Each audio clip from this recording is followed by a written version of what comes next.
everyone, welcome back to another exciting episode of District 79 Vodcast with your host Toastmaster Malika. Thank you so much for taking out time to listen, to learn and to grow through our small initiative. You are making an incredible investment into finding your inner self and unleashing your true potential by surging into the perennial fountain of wisdom showered by our coveted guest DTM Peri. For those of you who haven't watched part 1 of this episode, let me tell you, you are missing out a lot. So don't forget to watch part 1 of our episode by clicking on the links given below. Many motivational speakers suggest that to increase your productivity, we must also cut off those toxic individuals from your lives. So, what steps should we follow to circumvent the negativity from those naysayers and try not to delve into the hurt well that we have within ourselves? Because we tend to harp on our pain and suffering, and we don't express gratitude for what we have. We tend to live those suffering 1,000 times more. So what should we do? How should we cut off these toxic emotions and toxic individuals from our lives? Excellent question on a very important subject. Okay, it's a very important subject to deal with a lot of aspiring minds, both men and women today. When we aspire, we are surrounded with, when we try to find channels for our aspirations, we are encountered with a lot of negativities around, naysayers around us. Now, first of all, and we need to understand that these critics and cynics, in whichever form that they are going to come, they are frustrated and failed dreamers. We need to understand that we are always, no matter what we do, where we do, how we do, we are always going to encounter these critics and cynics in our life. And they are all failed dreamers. And all these people, I used to be very angry with them sometimes. Even today, sometimes impulsively I can little bit get okay. But later on, I empathize with them. You may be surprised. I empathize with those naysayers, those critics, those cynics. Because these are all people like many of us. They have been, and for some reason or the other, they have not been able to accomplish their dreams because they got lost somewhere. Okay, in their aspirations. Remember what I talked about aspirations. And aspiration is an internal energy. We need to find an outlet. Either we can make it as a positive energy by working on it, or we make it as a negative energy by not adequately working on it. And there's a pent-up emotion, frustration, jealousy, or negativity that becomes a habit. So we need to empathize with them, first of all. And secondly, we need to be thankful for them. We need to be very thankful for these critics, cynics, and naysayers, because you know what? Their aim is to touch your internal wounds. Okay? We all have internal wounds, especially as grown-ups. We have our own internal wounds within us, and they go and touch those wounds, okay, and make you feel bad. But they are the ones for whom you have to be thankful, but they are proving it to you that you can realize your potential. But this is philosophy. But how do we stay away from them? But we need to be conceptually very clear, because it is not worth wasting. Why I'm saying this, it's not worth draining our energy because of this negative people. Okay, we are in business, we are in social circles, we are in Toastmasters, okay, and we are in our family life and our friends. There are negative people everywhere. Okay, luckily, hopefully less in Toastmasters, but they're everywhere. How do I deal? My recommendation to deal with them is, if it is your business life, okay, you need to have systems and procedures to really be mindful about them and minimize interactions with them, and make sure you only extract the feedbacks that you want to extract from, because you cannot avoid. If it is work, if it is business, you have a compulsion to probably interact with them. You cannot totally avoid. It's not always under your choice, unless you are the owner of your own business. But when it comes to your social circles, or when it comes to your personal life, I think we need to interact. We need to exchange, have discussions, dialogues with them up to a point, and after that, we have to totally disconnect from them. Why do you think people are sometimes going through divorces? Because they cannot deal with those energy vampires of their lives. Okay, if I'm talking about the right and wrong ones. Stay away from them, because again, the limitation of the time. We have very limited time in this world. We need to spend this time with people who will add to this energy, add to our energy, not people who will take away our energy and leave us energy trap. You have to be thankful to them, because they are your spiritual friends sent by God to keep reminding you that you have to go and realize your potential and demonstrate it to them. You will start laughing at them after a while. There is one thing, all these negative people, whether it is, I'm adding on, whether it is, they are sometimes you feel they are not honest, they talk something behind, they pretend, and they are even jealous. But there is one thing common about all of them. They are all insecure. You take this word insecurity. We have different people we come across. Whatever be that insecurity manifests itself as dishonesty, as deceit, because of which they pretend, or jealousy, so negative. But the basic reason, their own insecurity manifests in different forms. They go and hurt people.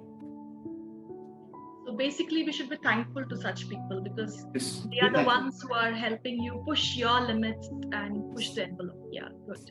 The movies, our movies, our Hollywood movies and Bollywood movies, Indian movies, there is always this silent villain in the movie. Yeah. There is a protagonist and there is a silent villain. So they're there for a purpose in all stories. Even in epics, they're there. Yes. So moving on to our next question. We have witnessed the exemplary lives of great humans like APJ Abdul Kalam, Azim Premji, Sudha Murthy.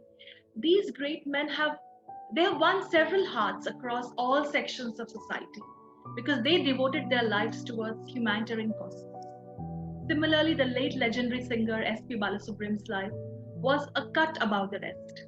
He was a very humble person in spite of being so successful, and his sad demise left a lot of fans, including yourself, devastated. So, who will cry when you die? This is a wonderful book written by your mentor. Can you please shed a bit of light on these lines and tell us that how can we lead a humble life? Before I answer this question, I want to show you this book. Can you read this? I don't know if it is giving the mirror image. Not, yeah, I think so. And this has been signed by him. He signed it for me here. And after this one, I think very important question. I think very, very valuable question. And I want to take, to answer this question, I want to straight away focus into S.P. Balasubramanian, SPB himself. Okay, I think let me take two great personalities. You talked about many, APJ Abdul Kalam and SPB, two different greats. Why they touched so many human lives, people like them, if you really see. I think it's not how great they were or how powerful they were, okay? But how many human lives they touched on, because how they made so many human beings or people feel, the experience they gave them. Now going back a little bit into, I want to connect the leadership and genetic science here. Okay, so there is a genetic science that makes us admire such people, okay, for what they have been. Of course, there are so many talented people in this world, okay? Be it Michael Jackson or be it Madonna or be it, there are so many legends, so many performers, so many powerful leaders, okay, and at that positions. But some of them touch our lives so impactfully, and make us feel, and when they are gone, we shed tears. Okay, and they are one of them. Why it happens? Because I want to connect the genetic science here. In our brain we have this neural MNS, okay, neural neuro system, neural neuro system in human mind, because we have that in our gene, we have that in our DNA, being a human being. Because thousands of years ago, we were all, our ancestors were all they were hunting and gathering their food. They were living in groups, and during that time, they have always been protected by a group leader, okay, he was most of the times a powerful individual who was controlling them and was also protecting them. And therefore, our human mind is always, we try to follow them. We try to adapt their style. Okay, they become a big influence. Now, I'm reflecting on another side of this. But such people were always privileged. Okay, they had the privilege to be different from the normal, expected humanitarian norms. What I mean by that, they had the privilege of being little unmindful about what others think about them, being unthoughtful about how people feel about them. They don't come and say, "Oh, thank you, you helped me. Okay, I think you helped me get that weapon from there, or you helped me, get my stuff from there." But because he's the leader, he's the most powerful guy, he's the most talented person whom we all admire. Therefore, he is eligible. He has the privilege. He has the right. It was a taken for granted authority, and human minds accepted it. So they are great people. They are born to be there. Now I'm coming back to APJ Abdul Kalam and great SP Balasubramanian. These are gentlemen, great legends. They connected with people on three things that is coming to my mind. One is humanity, the great respect for fellow human being and their sense of humanity, their humility. They're very simple people. They were not showing off, and their empathy for the fellow human being. Okay, there's no one who can sing like SPB here, but that is well known, that is accepted. But what people liked about him was the way he was empathizing with everyone he met, even in a TV show. He used to connect with those little kids, smile at them, laugh at them, praise them from the bottom of his heart. Okay, and that made people wonder, he's such a great legend. This guy is so big, but look at him, he's so simple, so down to earth, and he's praising everybody, and he's telling people that he's learning today. Even today he's learning, and he says that I'm not a trained Carnatic singer, classical singer, but I come and adapt myself to the singing. People like this honesty, simplicity, and humanity, and they felt touched by it. That is so very important. The human side of SP Balasubramanian was so very strong and powerful. By the way, we have DTM Mustafa, who is here. We call him as SPB of Jubail. He sings like SPB. He cried when he died. I cried when he died. Now, talking about APJ, we all know so many things about APJ. APJ is great, wonderful, and he was a powerful leader. He could have exhibited his power. Okay. I will tell you one incident. It is connected to my family. That's when one of my family members in Madurai, if you know the place, it is in Tamil Nadu. It's one of the cities in Tamil Nadu. He was a big guy in the Chamber of Commerce. He was the president of the Chamber of Commerce. And APJ, before he passed away, in the last few months before he passed away, he was visiting. Okay. And President of India receives the highest protocol, even greater than the Prime Minister. Okay. He comes, everybody should be in the hall before he enters. After he enters, even a fly cannot enter the hall. Okay. And the security arrangements, everything. He entered the hall in Madurai. He went onto the stage. A lot of people, chairs were arranged for a lot of people. and a special chair because he's the president of India. His protocol demands a special big throne-like chair in the middle. Now he walks in, he stops. What is this chair? This video is there on the YouTube. Please remove this. Okay? And you can see that if they are removing and replacing it with a simple chair, equal like everybody else. And then he takes his seat. The point is, he was with so much of security forces, blah, blah, everything, but he didn't have to spend that moment of thoughtfulness to ask people to replace the chair and then make them feel that he's one of them. That sense of humanity, humility, and simplicity connected these people to everybody else. And that is why people are so touched. More than the admiration for their talent or their power or the wielding, they had the capability to wield power. No, they kept them aside and behaved like a normal human. We need to learn from them all these things. Yes. They didn't exhibit their power or their strength, and they stayed grounded and remained humble. And that's how you connect with your fellow beings. Very well. So we have witnessed you making a lot of references to leadership coach and influencer, your mentor, Robin Sharma.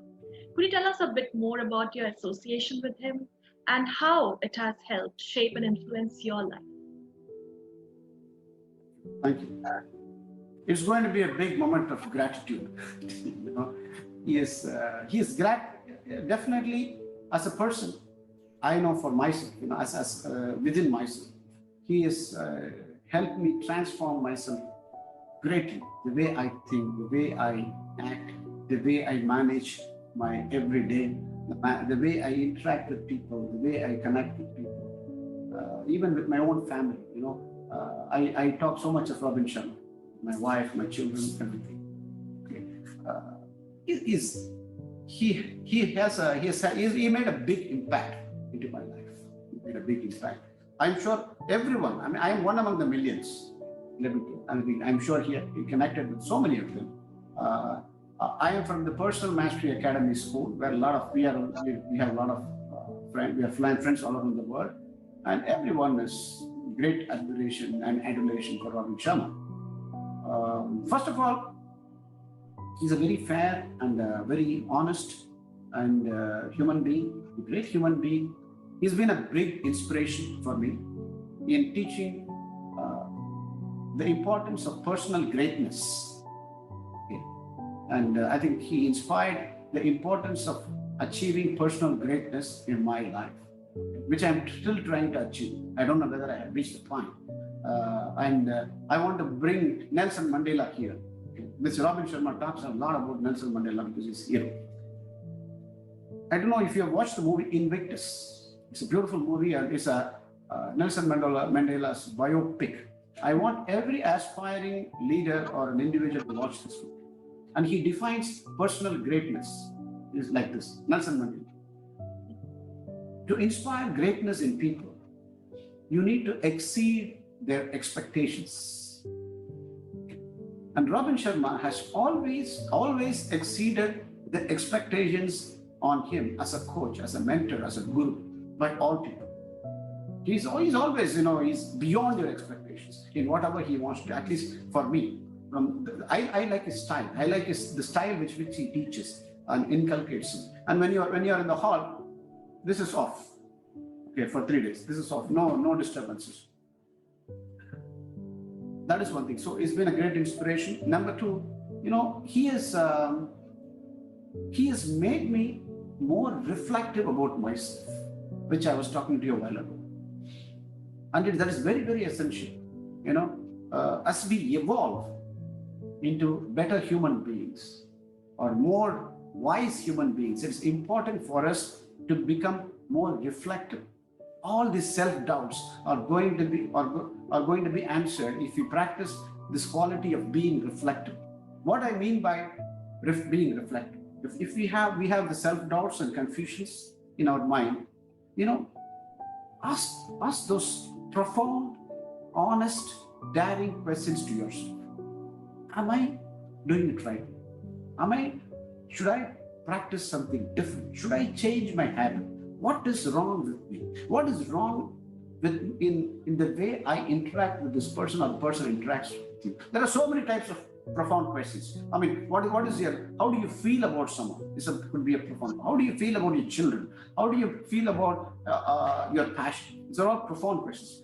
What the beauty of profound questions is that you get great answers. When you get this, write them down.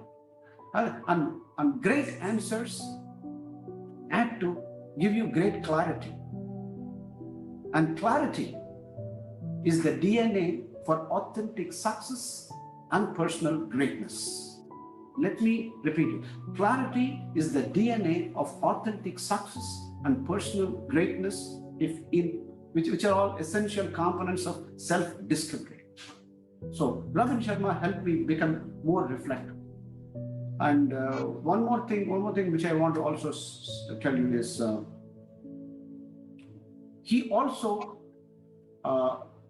inspired me by being a role model himself. Role modeling is so important. It's not only preaching. I see that he practices what he preaches. He shared with us his daily rituals, daily routines, how he does, now this man eats, for example, what he eats. Okay. What are the exercise protocols? He undergoes a 2 massage protocol every week, basically to make sure the physiology is well conditioned, okay, and his body is well exercised, and he even shared with us what he eats. He eats only 1.5 times in a day, and he's fast asleep after 9, and he wakes up at 4:30 a.m. without an alarm.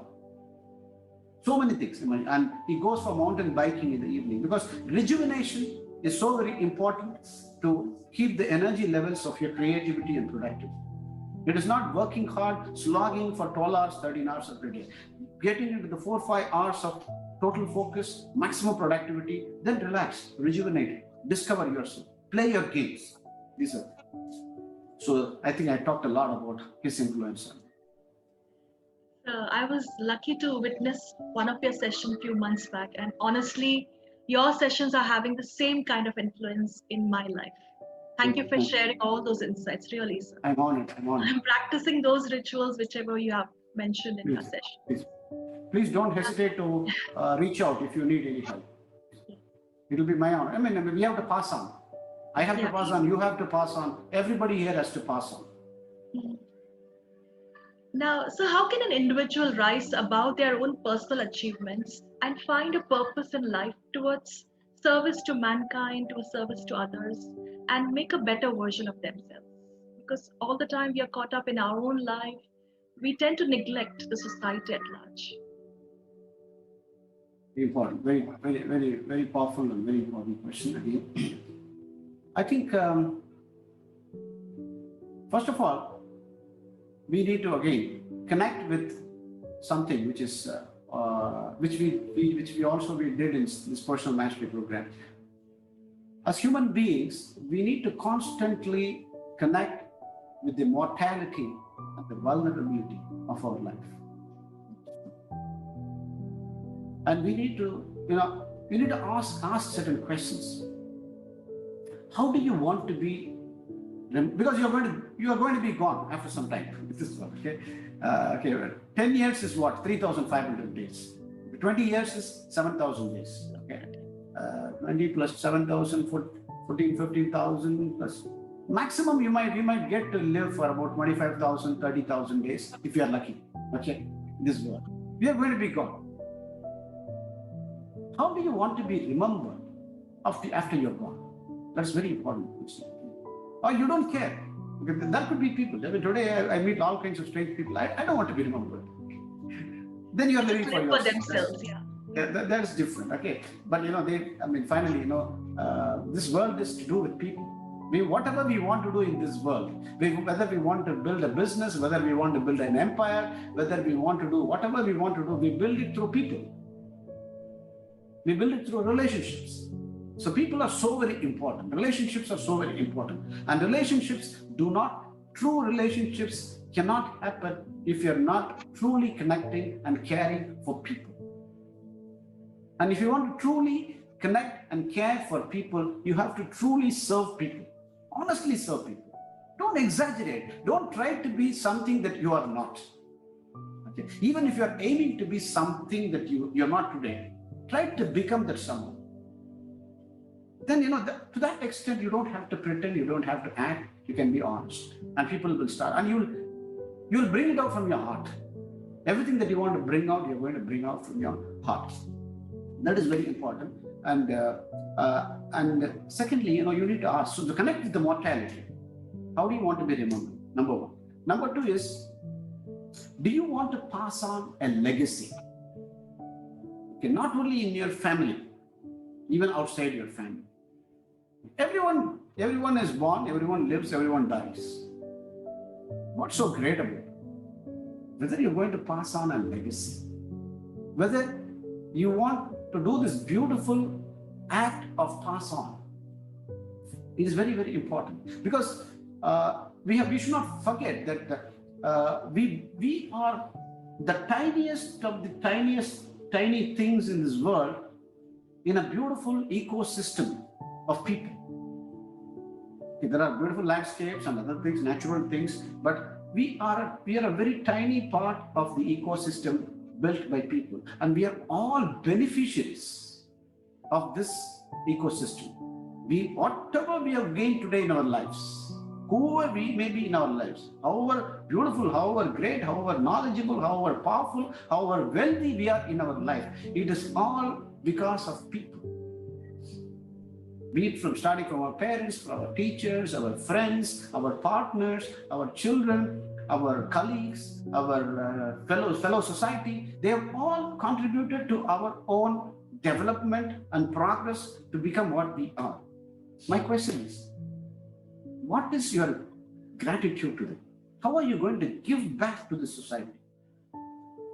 If you want to live your life and you're going to be gone, you are a specimen. We talked about APJ and these people. They gave back so much. So have that sense of, if you have gratitude in your mind, you will give back to this world and you will truly serve. You will serve and give what you can give. You will not pretend to give something you don't have. I think this is all I can think of. Selfless love, yes. So we have always seen you as a very calm and composed person. Is there anything that makes you lose your temper? And if yes, how do you control it? Nice question. By the way, don't get deceived. Yes, I am mostly calm and composed. Okay, and I think this is something true to everyone. When you are doing something that you love to do, you're calm. You will be composed. And mostly I'm connecting with people on personal mastery sessions or such whatever sessions, and which I love to do. I speak from my heart. I don't prepare, by the way. All those things where I read, I conceptualize, I try to bring them, recollect my thoughts and present. So that is one of the things. I might look little natural, calm, composed. But there are moments when I lose my temper. There are moments of when I do something, when I'm at business, and I work for a business. Okay. And I have a big responsibility for my business. I am responsible to the P&L of profit and loss of my business for a few businesses. Right? So it is a very demanding business. There are targets, there are time pressures. Yeah, I try to be composed, but sometimes I lose my temper, to be honest, in the business environment. And what makes me lose my temper, if you typically see, sometimes when I see people not giving their 100%, okay, they don't, they are doing the job for the sake of doing it, but not really giving what they should be giving. When I see people are not really sincere and lazy and avoiding, because when they're accountable, because I become accountable for, there are a lot of people reporting to me in my business, a lot of people. So now anything goes wrong, I am accountable for that. I'm responsible for that. I tend to push them, but in spite of that, they do it. Sometimes I get upset. Okay, I even probably give them some harsh feedbacks. But how I control on that front, in the business front, I think about it later. I immediately get reflective. Why did he do, or what happened? Why did he do what he did? And all human beings are different. Everyone is unique, including even the badness in people. Everyone is unique. So I try to talk to them after that. After whatever the bad moment happens, I don't keep it. I don't carry it. I just purge it out. I think my colleagues know about it. I just purge it out immediately. I don't get opinionated about people. I call them. I talk because as a leader, it is very important for me to create more leaders. I need to coach them. I need to mentor them, if not directly, through the systems and procedures and what they're. And we have to have feedback systems to them. And even after repeated feedback, if they don't want to change, then it is different.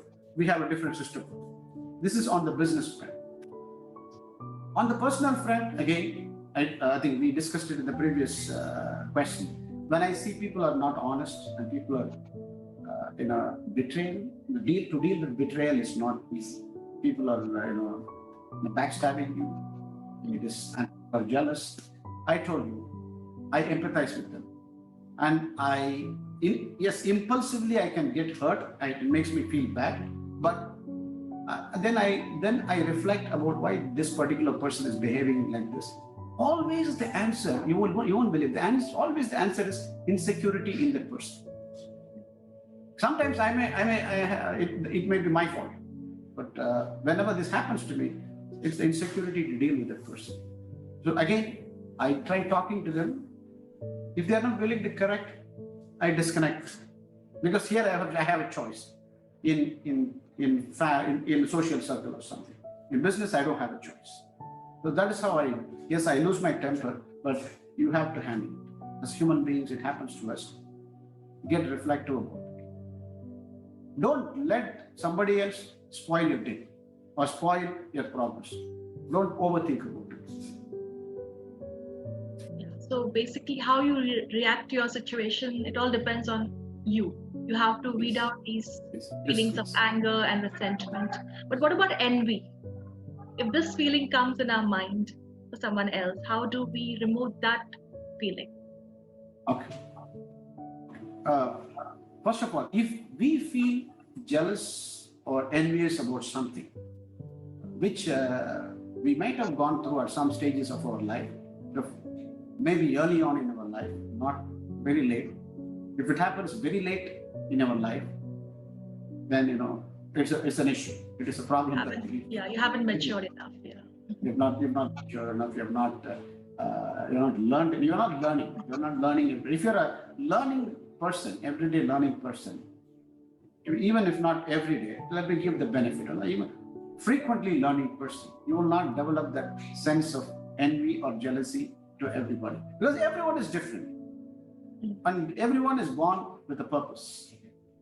But if you're going to have these feelings early on in your life, again, questioning why I felt that way, why I felt that I see, again, jealousy or envy comes out of the helplessness that you are unable to be like that person.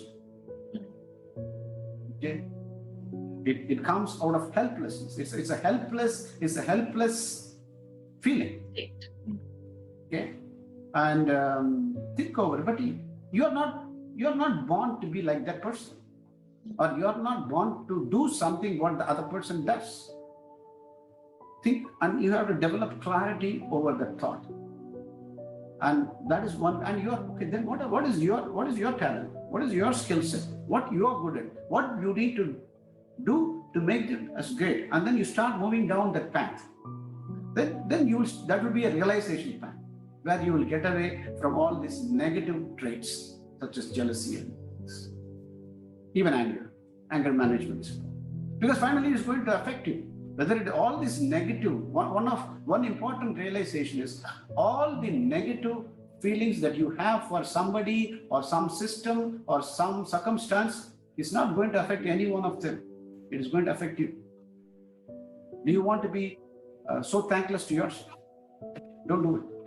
Especially the youngsters these days, they experience so much of stress, burnout. Correct. Probably it's because of the pressure that they feel by seeing the success of other people. Yeah. Correct. And Peer I think, expectations. and they should realize that each one of them have their own timeline, Yeah. and they should wait for their time to come. Should just And go everybody through. is different. Everybody is Yes, different. everybody's different. Each And one we- has we their talk- own path. And I think we talked about it in one of our personal mastery success point. I think quality thinking, then appearance thinking, self-actualization is so much about you should not be worried about others' opinion about what you do, what you think. You need to, then you're giving away the power to them. You need to be honest and be worried about yourself, your own approvals of your own system. Then you get self-actualized. Have that quality thinking. I think this jealousy all comes from the appearance-based thinking, even including the Facebooks or whatever. And also, for ethics more than rules. Follow the ethics strongly. You have your own internal ethics, then just following the rules. That's also the thing. And so, if you stumbled upon the opportunity to go back in time, what are the 5 life lessons that you would give to your younger self? Very, very, very difficult question. Let me try. I don't know if I can ever give. I will be able to give you a number of 5, but I will try to give a number. First, let me. Okay, the personal side later, which is the most important side. Professionally, number 1 is probably if I have to go back in time. So actually, I happen to be a chemical engineer with management degree, but I find myself my areas of strengths are connecting with people, human science, psychology, understanding behavior, understanding why people behave the way they behave. Yes, I am a little analytical person by nature. So professionally, instead of becoming a chemical engineer, maybe I would have chosen to be something else. Maybe I should have gone for human science, psychology, or those kind of practices. And then, of course, management degree is general for everything. I don't regret that. In fact, it will help me. So maybe not as an engineer. That is something I would have definitely changed professionally. I don't regret, but probably I could have reached better destinations. Secondly, I would have started, I've been practicing personal mastery very sincerely from 2014, when I started attending personal classes of Robin Sharma after that. Maybe I should have started personal mastery a little early on in my life. I could have reached out to more minds, more people earlier than what I am doing. Because that is the benefit. It's not reaching out for the sake of becoming popular or famous or whatever, but that would have helped improve my accomplishment levels, fulfillment levels. These are the 2 things. And personally speaking, it would have to do with my parents and certain relationships in my life, honestly speaking. See, I lost my parents pretty early in my life, unfortunately. And I lost my dad when I was 20, around 20. And my mom, and from my 20 to for next 20 years, it was my close rapport with my mom. My mom and I were great. She has been a source of great inspiration and motivation for me. Great, a woman of a lot of courage. Unfortunately, I lost her also when she was 60. Okay. And what I felt, both my mom and my dad was, all my values systems was from my dad. And if I am seen to be little open, little honest, if there are small, tiny elements of courage, it's from my mom. Okay. I felt I kind of took them for granted. Why I say, I felt I took them, we don't, I would have loved to spend more time with them, dedicate more time within their span of life. I should have reflected more gratitude and talking to them, connecting with them, because I was always running around, after my career, after, getting myself established and things. So that is something that I would have changed. Especially my mom, I took her for granted, and one day she was gone and she was hale and healthy and she was gone. That was very bad. I would like to change it. And certain relationships of life, I wish, some relationships are very important. Probably they're messy, and some relationships totally disappear. I would like to take the blame on myself. Maybe I should have articulated myself more clearly, my positions very clearly to them, and what they can expect or what they cannot expect. And also vice versa. Probably I did not read certain relationships very well. So these things I would have definitely like to correct. And lastly, my children, my two lovely children. I have a son and daughter. And when they were, now they are with me, and now I connect with them very strongly. When they were growing up, I was running around a lot. I wish I had spent more time with them. So on a lighter note, what are the thoughts that keep you awake at night? To be honest, I when I hit the bed, I crash. Normally, okay, that is always because what I do. So exhausted, yeah. Basically the mornings are all okay. It's mentally I told you about the morning rituals. My days are very demanding. I work for a business, extremely demanding, very challenging business. In the evenings, I make a point, at least 4 or 5 days in a week, I play tennis for 2 hours or 1.5 hours. So I like feeling in the exhausting myself, physical exhaustion of that. Of course, I spend some time with family and things. Or I walk. Okay. So typically when I come, I do some readings, isolated reading. When I come to my bed, I am typically very tired. I hit the bed and sleep. But when in the process of sleeping, what I think about, what keeps me, what are the thoughts? I think about the good things. Small good things, very, very small good things in me that happened on that day. Very, very. It could be, the nice shot that I played in, my nice forehand shot. I would have lost the game, but I don't think about it. But how did I make that? How was my serve? My backhand, today my backhand was good. Backhand is a difficult shot. Such small things. And how I, for example, surprised my family by taking them somewhere today. I made them feel happy. And such small, positive, good things that I accomplished. Okay.